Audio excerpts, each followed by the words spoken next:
cómo influyeron los filósofos griegos como Platón y Aristóteles en la comprensión de la naturaleza de Dios y su relación con el mundo en la filosofía y la teología cristiana. ¿Se puede responder eso corto, doctor Alfonso? Difícil. Voy a responder positivo y negativamente. El protestantismo, que ha sido siempre muy enemigo de la razón o de la filosofía, Lutero decía que la razón es la prostituta del diablo. Bueno, una exageración, aunque Lutero usaba expresiones muy provocativas. Sí, sí.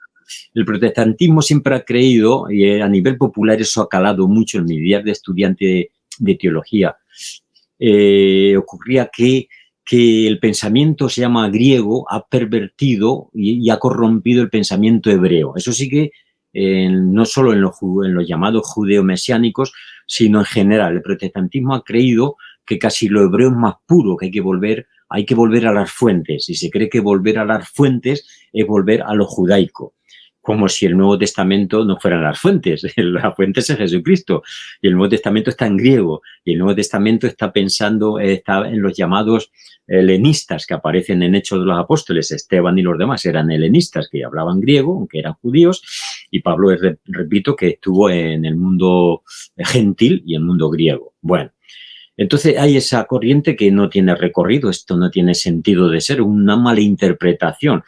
¿Dónde han surgido más filósofos ateos? En el campo protestante.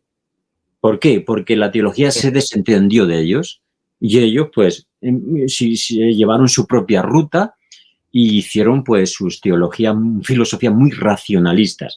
La Iglesia Católica nunca dejó de obligar a sus estudiantes que iban a ser teólogos de a la vez estudiar filosofía. Iba conjunto. En los seminarios protestantes es muy raro estudiar filosofía junta. Hoy actualmente sí, antes no, según qué seminario. Entonces Roma sí ha dado a la luz muchos buenos teólogos filósofos, no el protestantismo. Luego, ese prejuicio ha perdurado.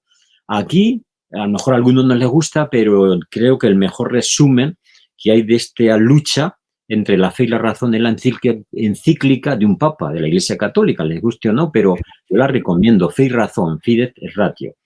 Creo que es de Juan Pablo II. Para mí es la condensación más exacta del problema que surgió en la antigüedad y que surge hoy. En muy pocas páginas uno puede leer todo lo que necesita sobre esta polémica y darse cuenta que la Iglesia, cuando no rechazó la filosofía, ni, por ejemplo, el tema de la Trinidad, si uno coge la Biblia sola, termina en las herejías unitarias o testigos de Jehová, que niegan la Trinidad.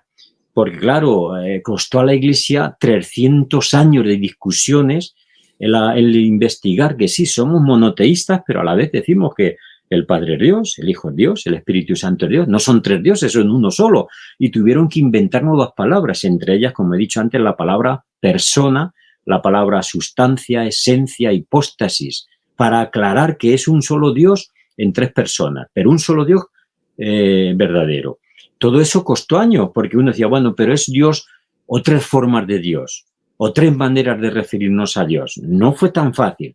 Ahí la filosofía intervino positivamente, porque la teología cristiana es trinitaria, por esencia y por sistema. Lo mismo ocurre con muchos temas. La filosofía ayudó a hoy día, enseguida se dice que la idea de la inmortalidad del alma es griega, que hay que rechazarla. Y hoy es muy común hablar de que no hay alma, pero hay filósofos, y de hace poco leía a un filósofo que no es creyente, atacando a aquellos que dicen que no hay alma porque la mente y la conciencia es lo que se llama epifenómeno del cerebro. Y él dice que somos más que un cerebro y defiende el carácter espiritual de la persona. Luego, o sea, el que se murió, ahí quedó. No hay alma, sí, según eso. Eso es lo que dice Testigo de Jehová y otras sectas, ¿no? Sí. Hay que tener cuidado. La filosofía claro que puede dañar a la teología, claro que, pero es que también puede dañar las ideas populares. No digamos si no está dañando la idea de la teología de la prosperidad u otras teologías, y me callo con eso, pero no, la filosofía en sí no es peligrosa ni nada, es cómo se usa. Por eso la filosofía debe hacerse en comunidad con gente que sabe y consulta y no contentándose con una visión. A esto se le llama la gran cadena del ser o la gran tradición. Nosotros nos montamos sobre los, como dicen, sobre los hombros de los gigantes. En mi caso, ya he mencionado que para escribir ese libro yo estaba rodeado de otros libros y yo lo confieso, me aproveché de esos gigantes del pensamiento y tomé de aquí, tomé de allí, porque lo dice Jesucristo, os mando a segar donde no habéis sembrado. Es que esa es la labor humana de la sabiduría. Tenemos que ir a cosechar donde otros han sembrado teología, ciencia, filosofía, ética. Es parte de nuestra vida. No nacemos aprendidos o sabios.